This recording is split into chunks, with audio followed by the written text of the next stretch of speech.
Hey everybody, Fetty here. Hey, I got something I'm kind of excited about I wanted to share with you.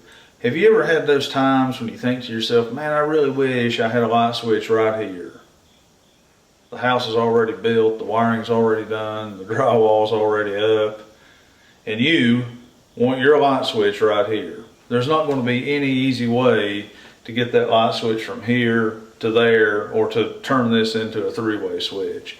It's just nothing going to be easy about it. You're going to tear out some drywall and drill some holes and pull some wire and make a mess and spend some money to do it.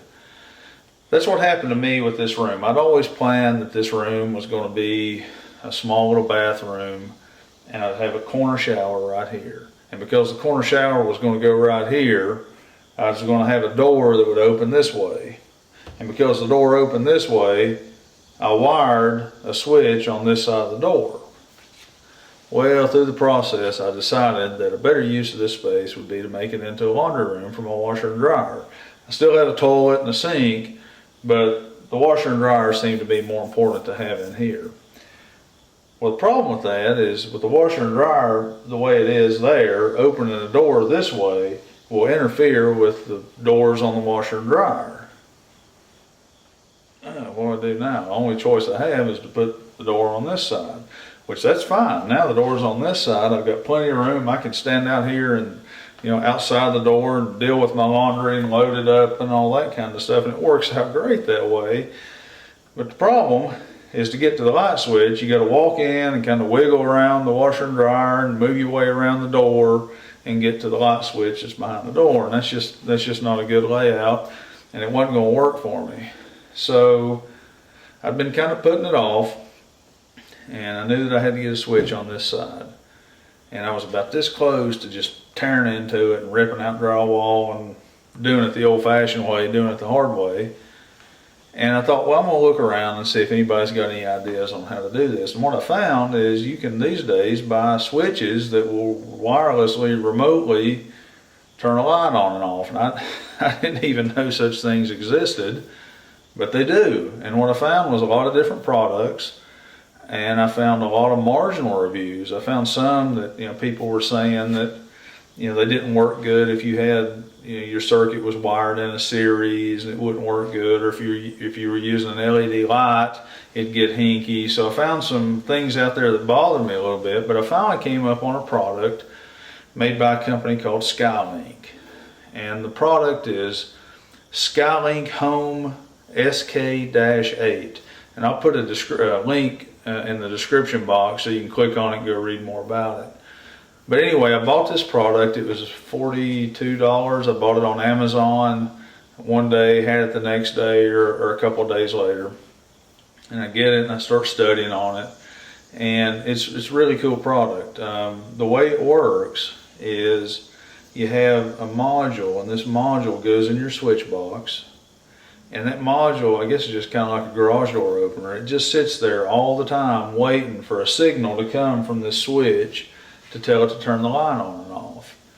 It's real easy to wire up. If you want to equate it to something that's about like wiring up a light fixture or a ceiling fan or something, this module has two leads that come off of it, and those leads are for your hot wires.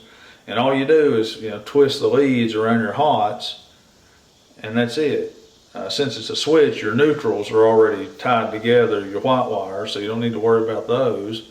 It's just the leads for your hots. And the only other thing on it is it has an antenna. It's like a flexible antenna. It's a little wire about this long.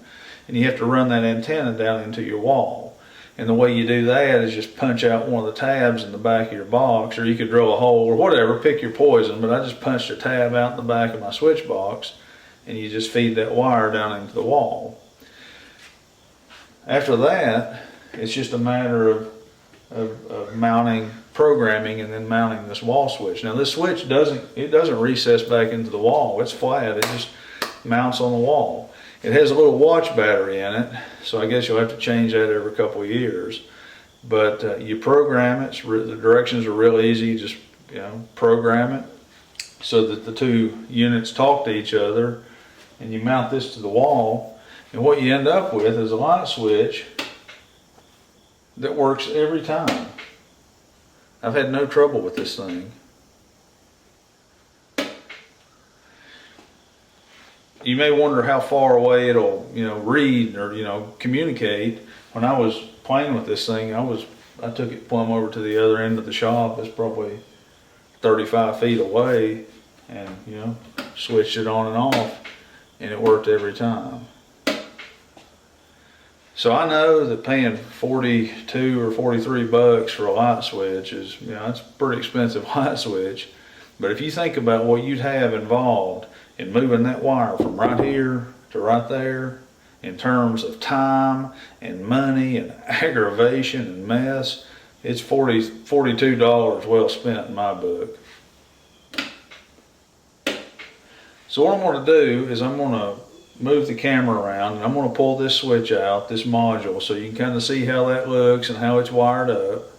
And then I'll take this off the wall so you can see how that is. But overall, I think this is a good product, and it's really serving my needs well, and it's saving me a lot of aggravation from having to do it the hard way. So this is the wall switch. This is just how it comes right out of the kit. And you can see there's a button, and that button turns the light on and off. I wasn't real crazy with how this thing looked, so I bought another product that they offer called the Skylink TM-002, and I'll put a link in the description box of the video. And all this does is it just kind of snaps in place like that, and it makes this look a little cooler. It just dresses it up a little bit, and it still acts as a switch. It just pops right out. So let's go ahead and take this faceplate off, and I'll show you the module inside.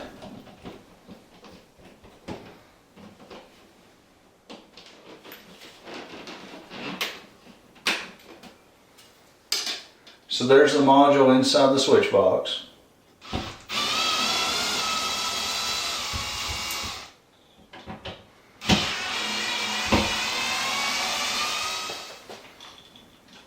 Pull it out.